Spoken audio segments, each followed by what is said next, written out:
Hello, welcome back to the library. Today's journey takes us deep within the PlayStation 1's greatest hits subset, for releases that make great icebreakers and conversation starters. Don't be fooled by the common collector telling you these aren't worth having. Every single variant has a story to tell. Coming in first on the pile is Electronic Arts' Nuclear Strike. Besides being a fantastic example of how full motion cinemas can be done well, the greatest hits version showcases just how cheap EA is with its publishing quality. Most games will have some sort of art on the inside tray.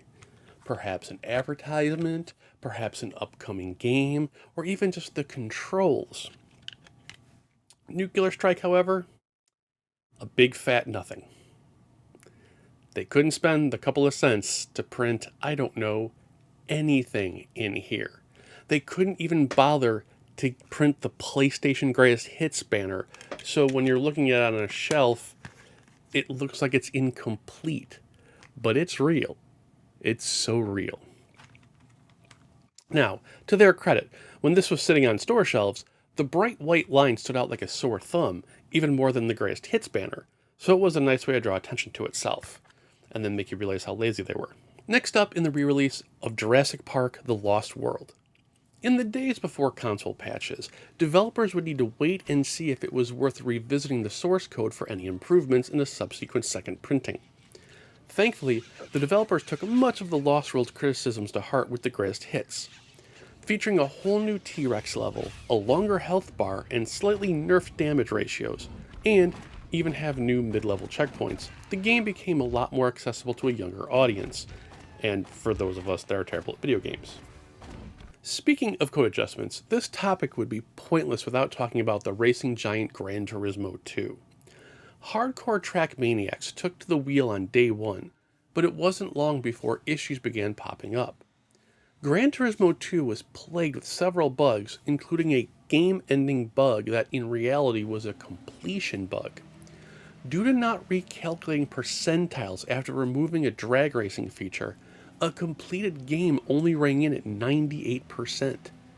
Sony would fix all of this in the Black Label reprint, but it's so much easier to just snag the greatest hits over comparing Black Label discs all day. The game even caused so much chaos that Prima Games had to update their strategy guide to now match the new balanced gameplay. Obviously, no greatest hits conversation is complete without the obvious Jet Moto 2. We've covered this in previous installments, but if this is your first time in the library, be sure to pick this up. When it came time to republish, an alternate working version of the game called Jet Moto 2 Championship Edition was sent instead. Changes included the starting lineup to just 4 racers, which improved the frame rates dramatically. All tracks from the original Jet Moto were now instantly unlocked, and then DualShock controller support from the Japanese version was ported back into the American one. If you have both Black Label and Greatest Hits, comparing the frame rates is like night and day. And then you crash into a wall.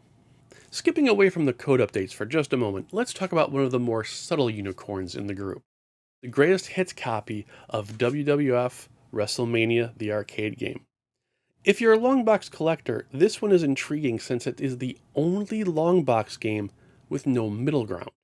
It went straight from the long box release to the Greatest Hits variant.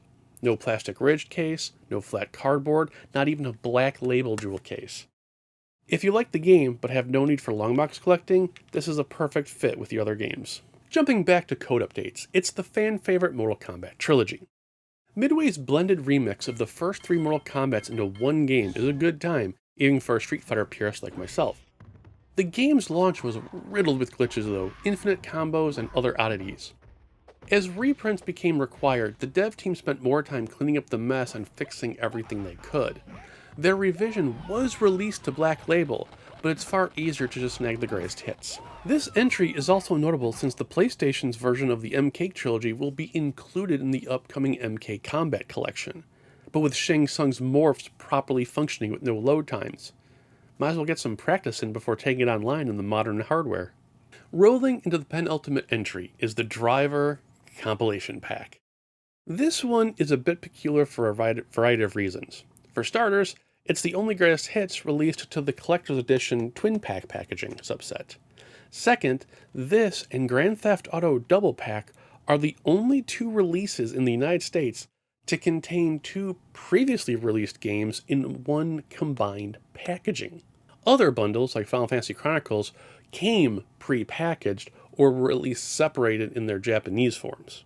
And last but not least, the oddest of the oddballs, as I whack Driver, the Best Buy Greatest Hits demo disc.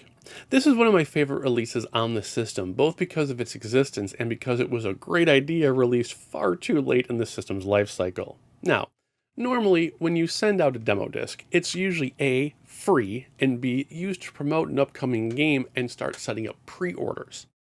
With this particular demo disc, it was a paid entrance fee for games already available on store shelves at an already heavily discounted price.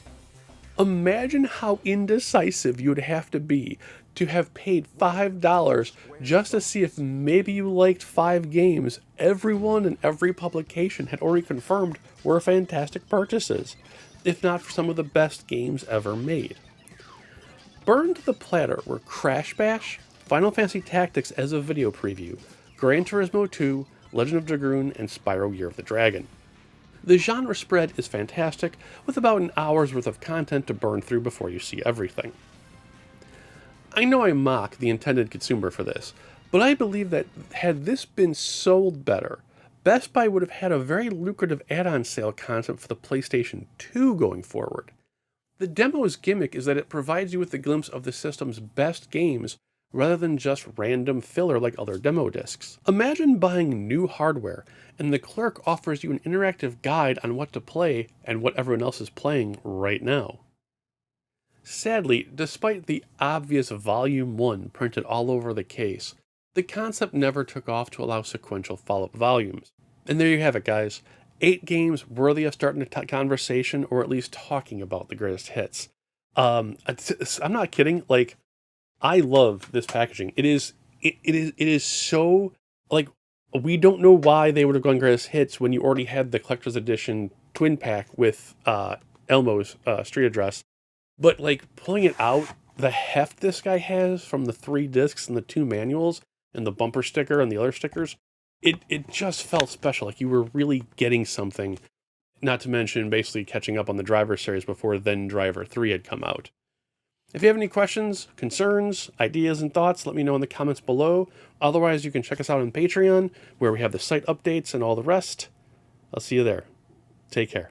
I'm here when you need me.